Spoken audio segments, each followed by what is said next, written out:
Greetings, free thinkers. Welcome to the Hoggcast. How are you doing today? I hope you're doing fine. I certainly am. Okay, what do we have for you on today's episode? We have for you the latest on the man, the one, the hammer of the left. He is, of course, one Donald Trump. He is speaking about, this is his latest update, because I know he has teased people with the possibility a number of times, but this is the latest update from him in regards to whether he will or will not run in 2024. I personally believe he will. I personally hope he will. He is an inspiration to so many people out there who are sick to death of the double standards, the bias, the lies. It's just never ending. And once upon a time, most people were fooled by the lies. But now we exist in this strange pattern, this strange society where we all know they're lying. We all know they're lying. They know they're lying, of course, but they know that we know. But we all still continue to dance and to tap dance to the beat of this lying drum. We know it. They know that we know that they are the beneficiaries of the double standard, the beneficiaries of the lies, the beneficiaries of the bias, okay? But they continue to point the finger at us, but they know that their charade is up, right? They know their number's up. But we all kind of continue on in this real-life pantomime. And Donald Trump was, for 4 years, the antidote of that pantomime. But anyway, let's listen to what he has to say, and enough of what I've been yapping on about. Let's hear that man himself, the God Emperor, Donald Trump. If you haven't yet, please like this video, subscribe to this channel, either here or on BitChute. It'll be going out on both. If you are here on YouTube, hit the notification bell. But either way, share this video around to your friends, the normies, and of course, on social media. It doesn't take that long, but it really helps this small channel. We are shadow banned, remember, as a conservative commentator, of course. But it helps us grow, hopefully. Okay, let's go. About these elections and what took place then, are you thinking about running again, Mr. President, in 2024? Yes, 100%. And the polls show it, and everybody wants me to do it. Well, 100% I'm thinking about running, and we will, I think, be very successful. If we were very successful, look, I ran twice, and the second time I got 12 million more votes than the first time, which very rarely happens for a president. Mr. President, would you consider a running mate in Ron Desantis? A lot of conversation about your relationship with Ron DeSantis. You're seeing him more in Florida. Would he be your pick for VP? He's a friend of mine. I endorsed Ron, and after I endorsed him, he took off like a rocket ship. He's done a great job as governor. A lot of people like that. You know, I'm just saying what I read and what you read. They love that ticket. But certainly Ron would be considered. He's a great guy. So what policies would you want to change? What's most important to you if you were to run? What would the platform be? Well, look, Second Amendment we have to protect. You look at the taxes that are rising, the biggest tax increases. You're going from the biggest decrease to the biggest increase in history. Yeah, sorry to interrupt, but there's some points I want to make quickly. The thing on the tax, you've got the New Deal, the Green New Deal. It's probably not as robust as the handlers of Joe Biden because he is incapable. He is close to being a geriatric, let's be honest, right? So there are people behind the scenes with Biden who are pulling the strings. We know that. As I said in my intro, if you didn't skip through it, we live in this strange pantomime society where they lie, but we know that they're lying and they know that we know they're lying, but we continue on in this bizarre pantomime, okay? Now, the spending bill, the trillions of dollars that are being printed, okay, to pay for this infrastructure stuff. You and me were under the impression that infrastructure was bridges and roads, but the word infrastructure, like everything with the left, has been eaten out and corrupted to mean anything. It can mean anything. But you pay for it, right? That money has to be paid back. It has to be paid. And it's not going to come out of thin air, so they're printing money. That money has to be paid. Who's going to pay for it? You and your taxes. That's a good platform for Donald Trump to run on. And as he said about the Second Amendment. But it's not just the Second Amendment that is under attack. It's pretty much any amendment. As Joe Biden said, and I'm quoting him here, that no amendment is absolute. You've got a president of the United States, which was founded on the Constitution, telling you that amendments to the Constitution, not a single one of them, is absolute. Not a single one of them. A healthy society needs to have absolutes. A bit like a healthy mathematical equation. Has to have certain numbers that are absolute.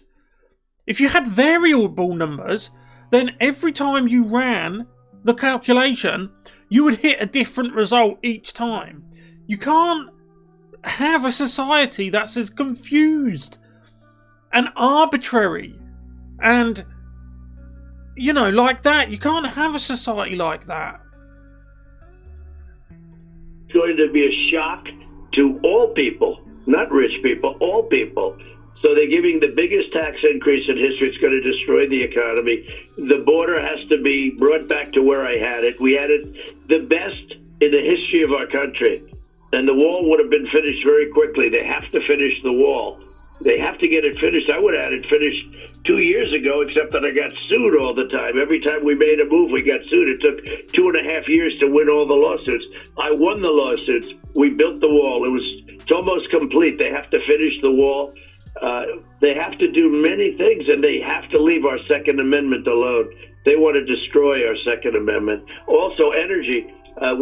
This is the thing with the Second Amendment. They're transfixed on it. Now, they will tell you it's about gun safety and crime and all that, which is rubbish, of course, because the majority of the street crimes that happen involving firearms are carried out with handguns. They don't want to ban handguns. They want to ban what the woke brigade and the Democrats refer to as weapons of war. These are the same people who have erected walls. They didn't take them not 2 days to get permission to build a wall around the Capitol building in Washington, D.C., right? They're not worried about Donald Trump rushing through. They're worried about you, the American public, right? It took... The wall's, as he said, the wall's not even finished. They were suing him every step of the way. They fought bitterly to stop the country from having a secure border. But it didn't take them 2 days to get permission to erect a huge wall around the Capitol building in DC, where the Democrat power is centralized, where it's at its strongest. Just think about that. Just think about that. They want to take away your rights, particularly your Second Amendment rights. They build huge walls. These are the same people that will tell you walls are immoral and walls don't work. They build huge walls around their centers of power. What does this all tell you, right? If you're a thinking man, and if you watch this channel, I know you are, or a thinking woman, it tells you that they're scared of their own people. Why could they be scared of their own people, you might ask? You know the answer, and I know the answer. We were energy independent. We're not going to be energy independent in a couple of months. We're not going to be energy independent. We were, for the first time, energy independent. Your gasoline prices, look what's happening to them. They're going up through the roof in a short period of time. I had them down below $2. You see, this is the thing, right? You're being governed by fools. And so are we here in Britain, right? It's the same globalist set. What kind of a government takes being energy independent, having low gas prices, low energy prices for the people who ostensibly are meant to vote for you, right? And you deliberately sabotage your own country. So you are no longer energy dependent, but now you are no longer energy independent, but now you are energy dependent on Middle East and places like that, which charge you. They charge you to ship money. They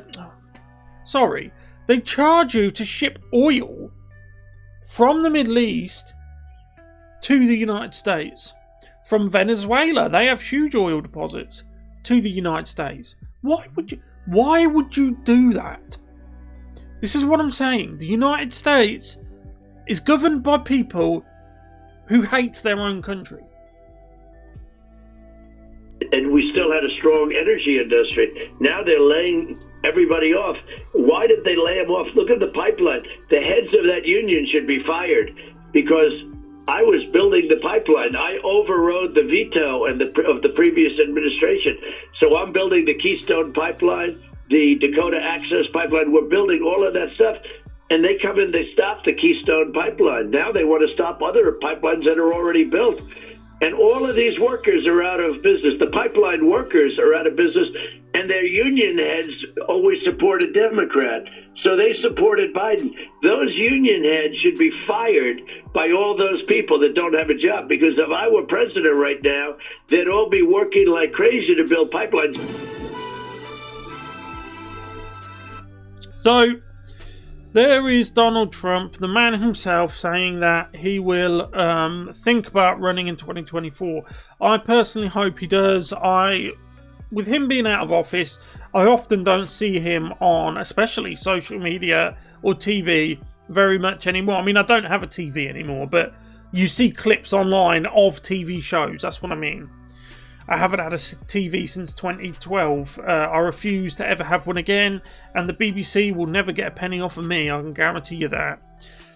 But whenever you do see Donald Trump, either online or some online clips of television, or even if you've got telly at home and you see him, it's always him being painted in a bad light, of course. Goes back to what I was saying in the beginning about this society-wide, Western Hemisphere-wide pantomime that we're all living in. They're doing it, we know they're doing it, and they know that we know, but we all still continue. But then when I do see Donald Trump, right, the rare occasion I see him, I instantly fall in love again. Look, this is going to sound a bit weird, right? And it's not how it sounds, but I even dream about Donald Trump. I know it probably sounds strange, but I dreamt one time that I'd met him. I met Donald Trump in a dream, and that was a good dream, you know.